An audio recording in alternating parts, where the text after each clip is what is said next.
Welcome to my review of the Canadian Grand Prix. I share my thoughts on the weekend, the race, and the key to Max Verstappen's speed in Canada. What a race! What a weekend! Canada never disappoints. There's honestly been so many exciting races there over the years.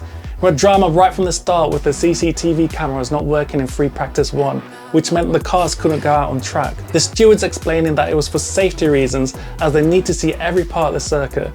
Free practice 2 was extended to cover the lost time. This session was run mainly in the dry. Afterwards, Red Bull felt that Ferrari was their closest rival, which was surprising because Ferrari didn't bring any updates. It was Aston Martin with the big updates, with the new side pods, new engine cover, and the biggest of all, a new floor. Carlos Sainz put Ferrari's improved form down to the circuit and the conditions suiting the car better. Saturday's qualifying was held in mixed conditions, with Verstappen and Alonso swapping fast laps in a wet Q3. Christian Horner revealed that both Max and Fernando have this ability to aggressively get temperature in their tyres with their driving styles. And that was the key ingredient this weekend. Obviously you need to drive fast and keep it out of the wall, but the drivers also need to get their tyres in the right operating window to get the best out of them. After the Hulk got his penalty, it was Verstappen and Alonso in the front row, and from there we had an entertaining race. I was surprised to see that Verstappen didn't drive off into the distance initially.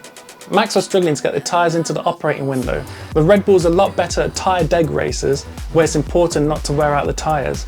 This race was more about trying to get heat into the tyres, to get them into the right operating window and keeping them there. This further validates how Ferrari were able to pull off a one-stop race. Usually, they're the first of the front 4 teams to wear out the tyres. Even when Max wasn't in the right window, on the radio saying he had no grip, he was still able to drive fast and maintain the lead. And that's the key difference between a good driver and a great. Great drivers can drive around any situation, adapting to it and still getting the speed out of the car. Yes, the Red Bull's a great car, but let's not forget that Max Verstappen is a great driver. Compare Max's pace to his teammate Sergio Perez. Perez couldn't get the temperature into the tyres during qualifying and didn't make the top 10. And during the race, his pace was very average. It was another very poor weekend for him. If I was Daniel Ricciardo's manager, I'd be knocking down harder onto the Red Bull office's door.